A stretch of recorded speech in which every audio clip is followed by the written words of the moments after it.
Memang anak Down syndrome tidak bisa sekolah atau tidak bisa bersosialisasi? Belum tentu loh. Nah, mari kita bahas seluk-beluk anak yang memiliki Down syndrome atau sindrom Down.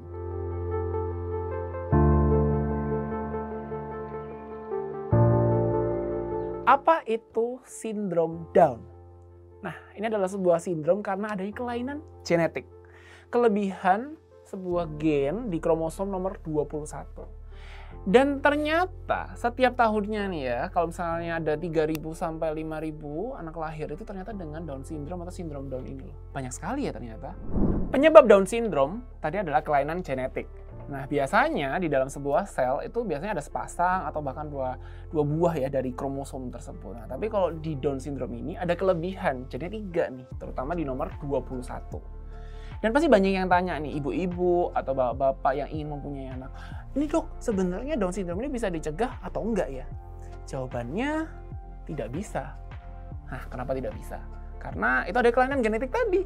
Itu sudah penyebabnya pun dalam tanda kutip masih tanda tanya besar ya. Kenapa ya kok bisa ada terjadi suatu mutasi di situ? Nah, jadinya kalau ketika sudah hamil atau bahkan sebelum hamil, makanya penting sekali untuk melakukan konsultasi secara holistik terhadap dokter spesialis obstetrik dan ginekologi atau dokter spesialis kandungannya untuk menjaga kehamilannya dan mengetahui resiko-resiko apa saja sih di kehamilannya nanti untuk kepentingan kesehatan buah hatinya nanti.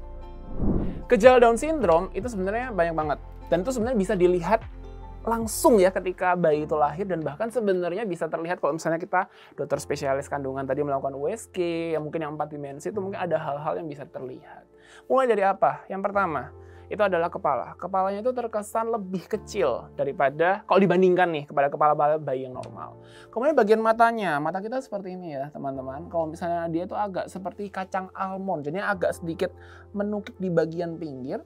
Dan lalu ada titik putih di bagian pupil matanya.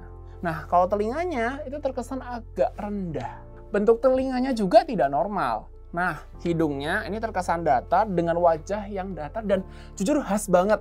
Kalau misalnya kalian sudah pernah melihat satu bayi dengan Down syndrome dan kalian bisa melihat yang lain itu pasti memiliki suatu kemiripan. Selain wajahnya yang khas, lehernya tuh khas banget. Dia itu lehernya pendek gitu, ini kayak seperti ini. Terus kemudian lidahnya itu besar atau melebar bahkan. Dan yang paling khas lagi itu adalah pergelangan tangannya, terus telapak tangannya juga ada garis-garis yang tajam. Dan yang terakhir, jari-jarinya itu sudah agak pendek-pendek dan melebar. Dan dia itu kalau misalnya, biasanya kan kalau anak lahir tuh nangis gitu ya, atau gerak-gerak gitu. Nah, bayi Down syndrome ini cenderungnya tidak terlalu aktif untuk bergerak. Down syndrome sebenarnya bisa dicegah atau tidak? Jawabannya tidak.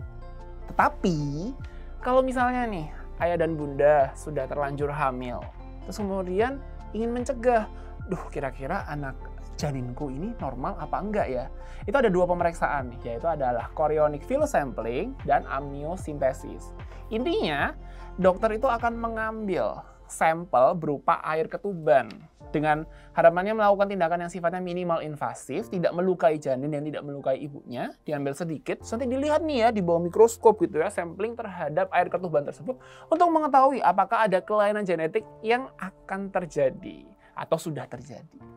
Amit-amit apabila setelah sampling tersebut, wah Bu, ini mengarahnya ke trisomi 21 atau Down syndrome. Nah, setidaknya tenaga kesehatan atau dokter spesialis di bidang kandungan itu sudah bisa mempersiapkan, memberikan konseling yang lebih giat lagi kepada ayah dan bundanya untuk mempersiapkan diri secara edukasinya. Apa sih yang harus dilakukan kepada anak dengan atau bayi dengan Down syndrome dan perlakuan-perlakuan khusus tersebut. Dan harapannya bisa mendapatkan komitmen dari Pak Ayah dan Bunda untuk tetap menjaga anak tersebut untuk mencapai kapasitas maksimalnya. Pengobatan untuk Down syndrome itu sudah ada atau belum? Jawabannya sayangnya belum.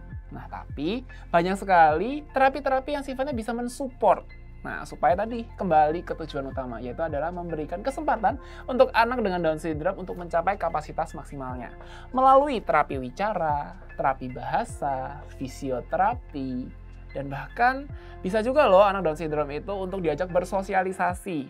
Untuk di mana ya? Pertanyaannya apa sih? Di mana? Di mall?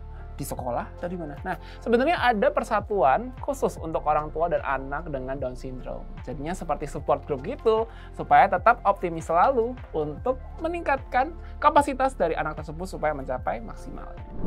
Menjawab fakta yang tadi saya pertanyakan terhadap diri saya sendiri ya di awal, apa sebenarnya anak Down syndrome bisa bersosialisasi? Jawabannya bisa ya. Apakah bisa bersekolah? Jawabannya juga bisa. Nah, anak Down syndrome itu biasanya akan disekolahkan di sekolah yang sifatnya inklusif. Nah, seperti SLB dan ada beberapa tipe sekolah lain.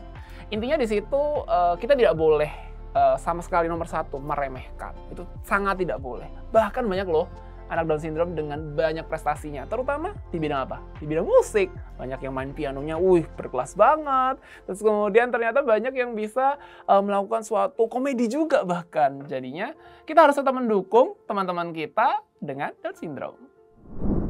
Itu dia penjelasan Down syndrome dari saya. Nah, kalau misalnya kalian ingin tahu, kalian mulai bertanya-tanya gitu ya, bisa konsultasikan langsung dengan dokter spesialis anak di Klik Dokter. So, yuk jaga sehatmu bareng Klik Dokter. Klik Dokter.